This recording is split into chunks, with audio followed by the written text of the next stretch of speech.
You think Prince Harry and Meghan Markle claimed victory when they abandoned the monarchy to build their own rival kingdom in America? You think the palace's silence over the last few years was a sign of weakness? Think again. 5 minutes ago, a brutal truth was laid bare. It didn't come from a wine-filled memoir or a tear-soaked interview on Oprah's sofa. It came from a cold, hard diplomatic document. A top-secret itinerary has just been leaked. And let me tell you, this isn't just a travel schedule. It is a death sentence for the Sussex brand, delivered right on their own home turf. While the world has been distracted by Meghan's lifestyle jams and reality show rumors, a much larger game of chess has been played and won by the palace. King Charles and Prince William are preparing for a historic invasion of America next year to celebrate the nation's 250th birthday. But the most shocking detail isn't who is on the list. It's who has been completely erased from it. Harry and Meghan, the couple who arrogantly believed they were the only bridge between the British crown and the American dream, have been wiped from this script entirely. No supporting role, no polite invitation, not even a footnote about a family reunion.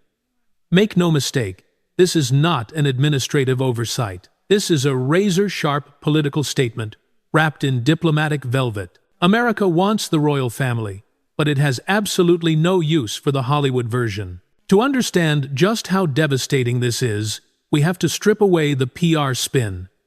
For 4 years, Harry and Meghan have built their entire brand identity on a delusion that they were the alternative court in the US. They believed that while Charles and William held Britain, America was their territory.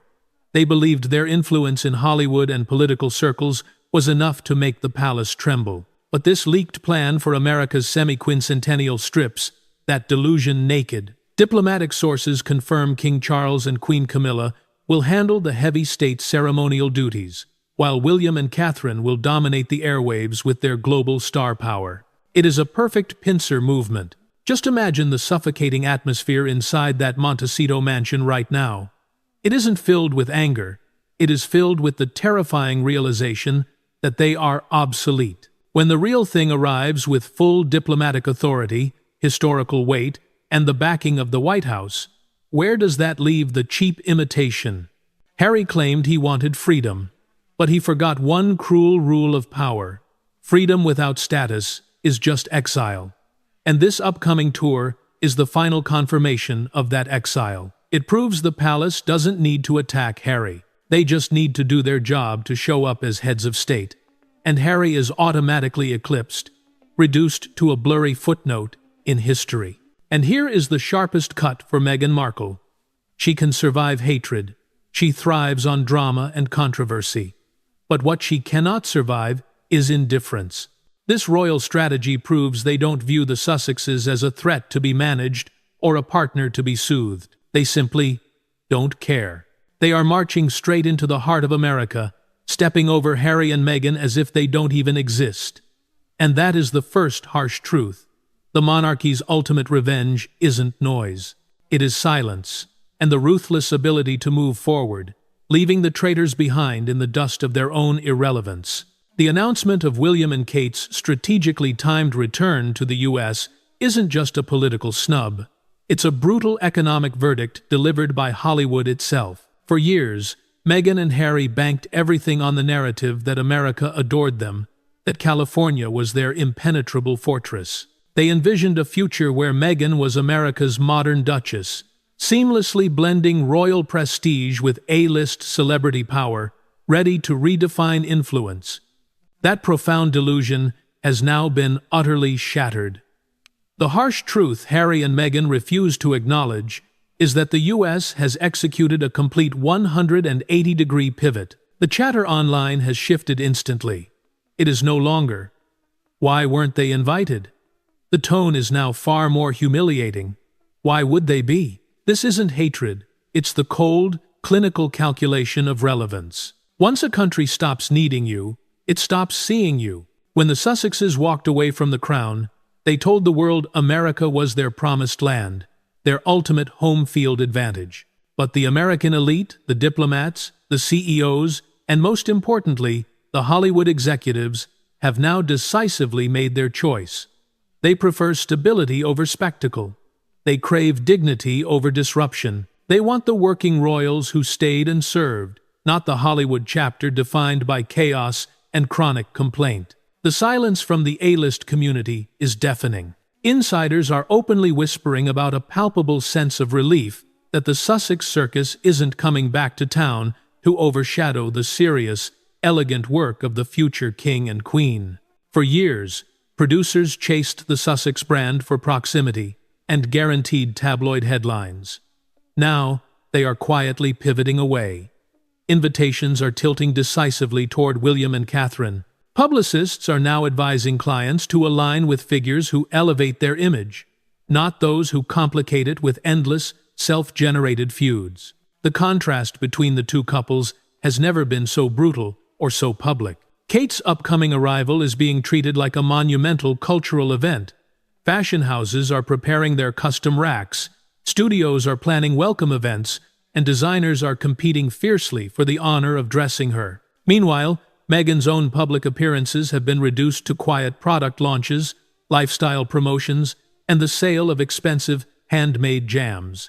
A duchess who once promised global transformation is now selling kitchen counter products, desperate and grasping for relevance in a marketplace that no longer takes her ambitions seriously. This royal tour is the definitive moment when America officially stops seeing the Sussexes as royalty, or even as top-tier celebrities. They are being relegated to the painful status of a distraction, a mere footnote to the main event. Their influence is not shrinking, it is rapidly evaporating. And as the House of Windsor reclaims the stage with authority, Harry and Meghan are left desperately grasping for their own narrative, a narrative that the world, led by America, has already decided to tune out. The announcement of William and Kate's strategically timed return to the U.S. isn't just a political snub, it's a brutal economic verdict delivered by Hollywood itself. For years, Meghan and Harry banked everything on the narrative that America adored them, that California was their impenetrable fortress. They envisioned a future where Meghan was America's modern duchess, seamlessly blending royal prestige with A-list celebrity power, ready to redefine influence. That profound delusion has now been utterly shattered. The harsh truth Harry and Meghan refuse to acknowledge is that the U.S. has executed a complete 180-degree pivot. The chatter online has shifted instantly. It is no longer, "Why weren't they invited?" The tone is now far more humiliating. Why would they be? This isn't hatred. It's the cold, clinical calculation of relevance. Once a country stops needing you, it stops seeing you. When the Sussexes walked away from the crown, they told the world America was their promised land, their ultimate home field advantage. But the American elite, the diplomats, the CEOs, and most importantly, the Hollywood executives have now decisively made their choice.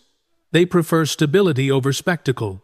They crave dignity over disruption. They want the working royals who stayed and served, not the Hollywood chapter defined by chaos and chronic complaint.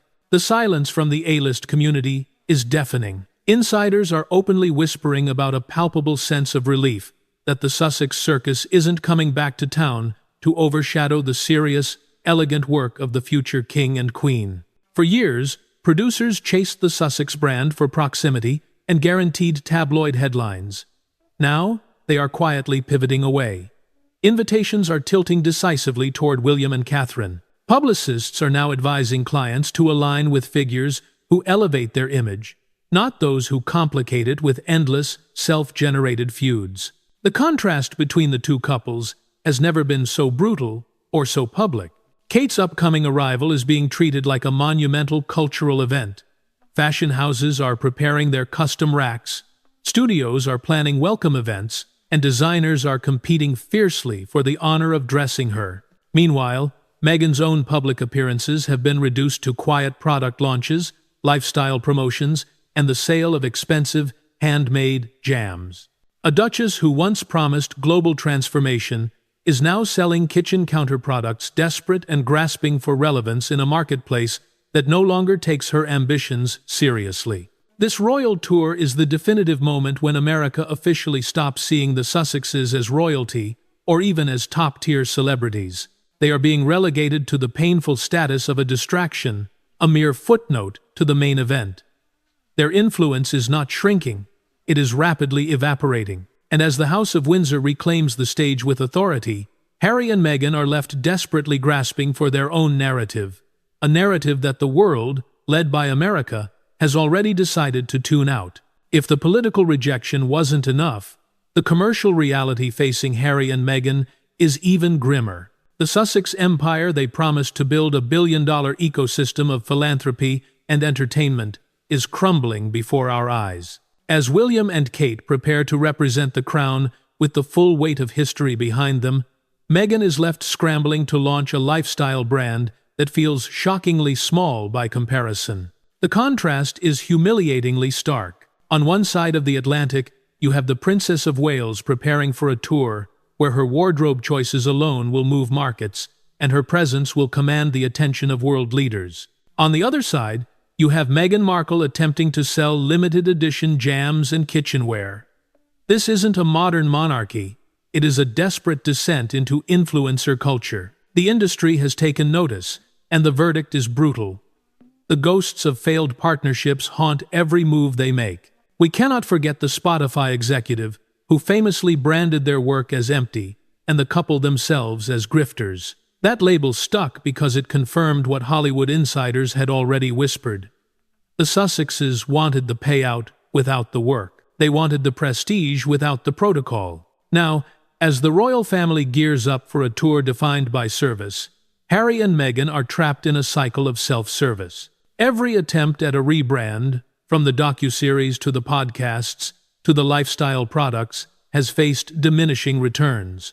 The excitement that once surrounded them has evaporated, replaced by polite reassessments from executives who realized the couple simply couldn't deliver. This upcoming American tour by William and Charles exposes the fatal flaw in the Sussex business model. Harry and Meghan sold themselves as the alternative royals. But you cannot be an alternative to something that is actively outshining you in dignity and impact. When William walks into a room next year, he brings the power of the state. When Harry walks into a room, he brings a pitch deck for a project that might never see the light of day. The tragedy for Meghan is that she traded a platform where she could change lives for a platform where she has to sell products to stay relevant. The American public, which loves a winner, is watching this decline in real time. They see the frantic pivots, the leaks, and the desperate attempts to control the narrative, and they are turning away. The monarchy didn't need to destroy the Sussex brand. Harry and Meghan did it to themselves, one failed launch at a time. The most fatal miscalculation Harry and Meghan made was believing that visibility equals value. They operated on the modern celebrity assumption that as long as you are dominating the headlines, you are winning. But they forgot that in the high-stakes world of royalty and diplomacy, overexposure is not a strength, it is a liability. And America, the audience they desperately courted, is finally reaching its breaking point. For years, the Sussex strategy has been built on a single, repetitive loop: grievance, revelation, and victimhood. They weaponized their personal trauma, betting that the American appetite for a fight-the-system narrative was endless. But the upcoming royal tour exposes the limits of that strategy. The public is simply exhausted. The truth bombs that once exploded with force now land with a dull thud. The genius of the palace's strategy for this 250th anniversary celebration is that it offers the one thing Harry and Meghan cannot: dignity. While the Montecito PR machine scrambles to issue clarifications, sources, and insider leaks to stay relevant, King Charles and Prince William are offering a masterclass in the power of silence. They aren't engaging in a petty tit-for-tat. They are rising above it. By arriving in the U.S. with a focus on heritage, alliance, and the future, the monarchy is effectively telling the American people, we are here to build bridges, while others are here to burn them. This contrast destroys the Sussex brand. You cannot frame yourself as a humanitarian icon while your entire public existence revolves around settling scores with your family. The American media, which once devoured every Sussex allegation, is now pivoting. You can see it in the editorials and the talk show monologues. The sympathy has curdled into skepticism, and worse, into boredom. The question has shifted from, "What did the palace do to them?" to, "Is this all they have to talk about?" When William arrives, he won't need to say a word about his brother to win this battle. His presence alone, dutiful, regal, and focused on service, will highlight the emptiness of Harry's celebrity hustle. The harsh truth is that Harry and Meghan tried to turn the monarchy into a reality show, but they forgot that reality shows eventually get cancelled. The Crown, however, gets renewed for another season, and this time the stars are the ones who stayed, leaving the spin-off cast desperately looking for a plotline that no longer exists. The silence from the palace is damaging, but the silence from Hollywood is fatal. For Meghan Markle, Los Angeles was supposed to be the safety net. It was the kingdom she understood, the world she promised to conquer. When they first arrived, the red carpet was rolled out with desperate enthusiasm. Studio executives, A-list celebrities, and power brokers lined up, eager to be in the orbit of the couple who dared to defy the Queen. They were the ultimate get. But as the details of King Charles and Prince William's tour emerged, a chilling frost settled over the Hollywood hills. The entertainment industry is, above all else, transactional. It does not operate on loyalty, it operates on leverage. And right now, the leverage has shifted entirely back to London. Industry insiders are quietly pulling away. The invitations to the most exclusive galas, the ones that matter, are drying up. Why? Because being associated with the Sussex brand is no longer a badge of honor. It has become a liability. Hollywood agents are whispering the harsh truth to their clients. Staying close to Harry and Meghan means risking your standing with the future king. And in a world obsessed with prestige, nobody wants to be on the wrong side of the real monarchy. The arrival of William and Catherine next year presents a dilemma for the American elite that Harry never anticipated. The A-listers who once flocked to Montecito are now clearing their schedules for the royal gala dinners in Washington and New York. They know that a photo with the Prince and Princess of Wales carries a weight that a podcast appearance with Meghan simply cannot match. One is historic, the other is merely content. We are seeing a soft ghosting on a massive scale. The Obamas, the Clooneys, the high-powered figures who initially welcomed the couple have noticeably distanced themselves. They see the drama, the inconsistency, and the lack of discretion, and they are stepping back. They respect institutions, and they respect discretion. Two things Harry and Meghan seemingly traded away for quick cash. Meghan's dream was to blend the glamour of Hollywood with the elevation of royalty. Instead, she is finding herself trapped in the reality star bracket, famous, yes, but not respected. The Hollywood elite are preparing to curtsy to Catherine, not because they have to, but because they want to align themselves with class and continuity. Harry and Meghan are finding out the hard way that in Tinseltown, you are only as good as your last hit, and right now, the royal family is the only blockbuster in town. The Sussexes are just the cancelled spin-off that everyone is trying to forget. The deepest cut for Meghan Markle isn't financial. It is symbolic. She didn't just come back to America to live.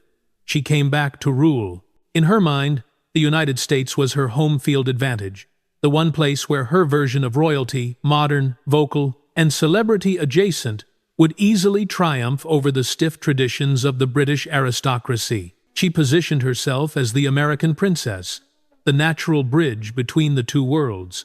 But the upcoming royal tour is about to burn that bridge to the ground. As preparations begin for William and Catherine's arrival, a painful reality is setting in. America is choosing the Princess of Wales. The anticipation building around Catherine isn't just about fashion or glamour.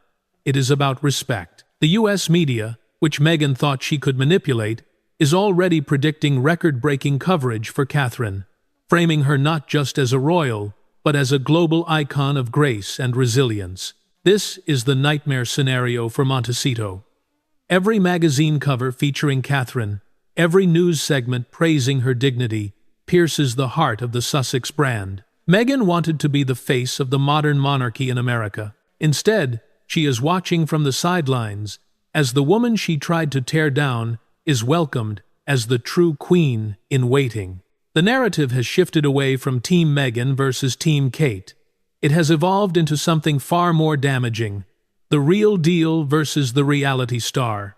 America loves a celebrity, but it reveres a legend. By staying silent, by enduring the attacks, and by continuing to serve, William and Catherine have achieved a level of mystique that Harry and Meghan sacrificed for quick attention. When the future king and queen land on American soil next year, they won't just be visiting. They will be reclaiming the territory Harry and Meghan tried to claim as their own. The visual contrast will be the final nail in the coffin.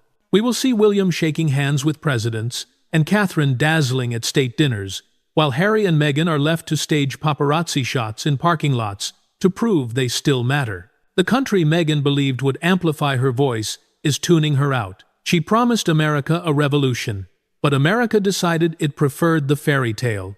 And in this version of the story, Meghan Markle isn't the heroine. She is the cautionary tale of what happens when you trade a crown for a contract. The American princess role has been cast, and the part went to Catherine. What we are witnessing right now is not a family feud. It is a clinical execution of a brand. For years, Harry and Meghan relied on the monarchy engaging with them. Every allegation, every interview, every leak was designed to provoke a reaction. They needed the palace to fight back because the fight validated their existence. It kept them equal. It kept them relevant. But the leak regarding the 250th anniversary tour reveals that the palace has deployed the ultimate weapon: total indifference. As one commentator noted, indifference is the sharpest blade. By simply proceeding with business as usual, planning massive, high-profile state visits without even acknowledging the Montecito faction, King Charles and Prince William are suffocating the Sussex flame by removing its oxygen. This is a masterclass in what psychologists call the grey rock method, but applied on a geopolitical scale. The royal family has become an unmovable, unreactive wall. Harry can scream, Meghan can launch a new lifestyle website, and their allies can brief the press about olive branches, but the institution simply does not blink. The scheduling of this tour is a controlled detonation of the Sussex narrative. It sends a message to the world that the monarchy is a serious instrument of state, while Harry and Meghan are merely celebrity noise. This distinction is fatal. You can argue with a family member, but you cannot argue with a state visit. When William arrives in America, he isn't just a brother. He is a future head of state. Harry cannot compete with that. The panic setting in at Montecito is driven by this realization. They spent years telling the world they were the victims of a cruel institution.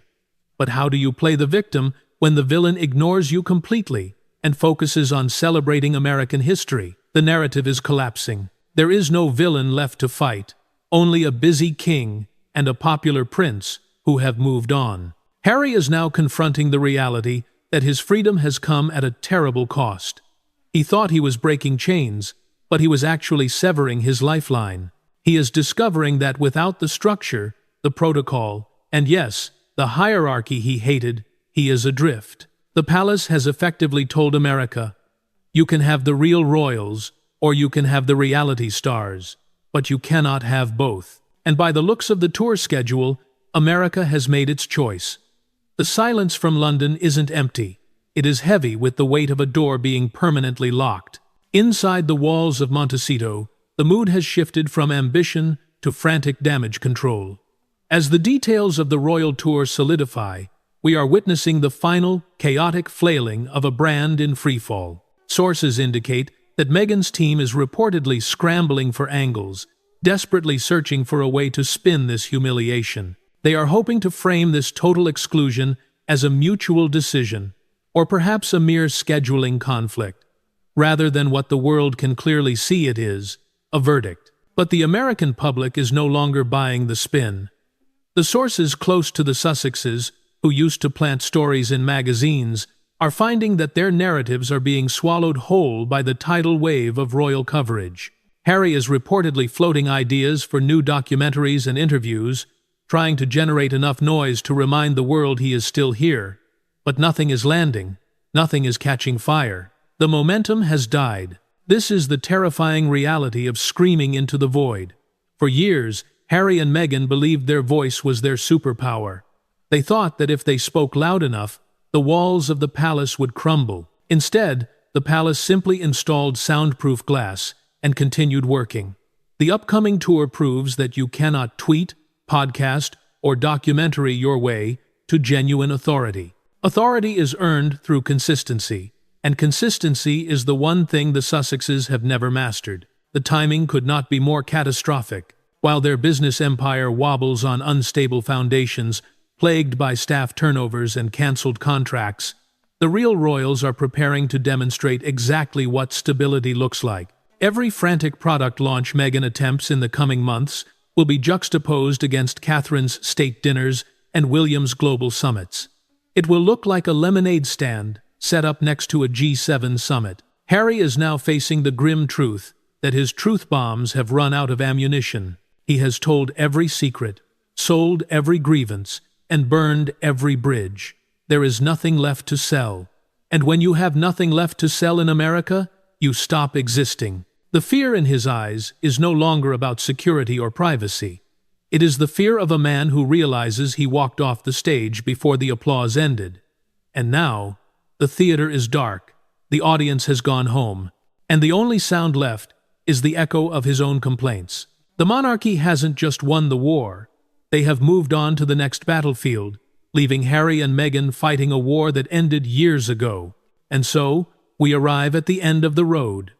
The upcoming royal tour to celebrate America's 250th birthday is not just a schedule of events. It is the closing chapter of the Sussex Rebellion. For 5 years, we have watched a high-stakes gamble play out. Harry and Meghan bet everything on the idea that they were bigger than the institution that made them. They bet that their charisma, their truth, and their celebrity would outshine a 1,000-year-old monarchy. This tour is the undeniable proof that they lost that bet. As William and Catherine prepare to be feted by the American political and cultural elite next year, Harry and Meghan are left with the one thing they claimed they wanted most: absolute freedom. But as they are discovering in the quiet isolation of Montecito, freedom without power isn't liberation. It is exile. They are free from the protocols, free from the press pools, and free from the hierarchy. But they are also free from the relevance, the respect, and the global platform that only the crown can provide. The brutal poetry of their situation is impossible to ignore. They left the royal family to find their voices, only to end up in a world where no one is listening anymore. They wanted to control the narrative, but the narrative has moved on without them. The monarchy hasn't just survived the Sussex departure. It has strengthened because of it. It has trimmed the fat, focused on the core team, and reminded the world that duty will always outlast drama. When the images of King Charles, Prince William, and Princess Catherine flood American screens next year, standing tall, dignified, and united, they will serve as a living reminder of what Harry gave up. He traded a seat at the table of history for a seat at a celebrity banquet that he can no longer afford to attend. The story of Harry and Meghan began as a fairy tale, morphed into a tragedy, and has now settled into a cautionary tale. It is a lesson for anyone who believes they can wage war against an institution that thinks in centuries while they think in fiscal quarters. The crown always wins, not because it is cruel, but because it is patient. As the royal motorcades sweep through Washington and New York next year, cheering crowds lining the streets, Harry and Meghan will likely be watching from home, just like the rest of us. The difference is, we are spectators by choice. They are spectators by necessity. The silence surrounding them is no longer a pause for breath. It is the permanent condition of their new lives. The American royals have been cancelled, and the real show is going on, bigger and brighter than ever, without them. So, I have to ask you, when Harry sees his brother being hailed as the future king on American soil, do you think he will finally admit that the price of his freedom was too high? Or will he continue to believe his own spin until the very end? Let me know what you think in the comments below. As always, like and subscribe for more unfiltered royal analysis. The drama is over, but the reign continues.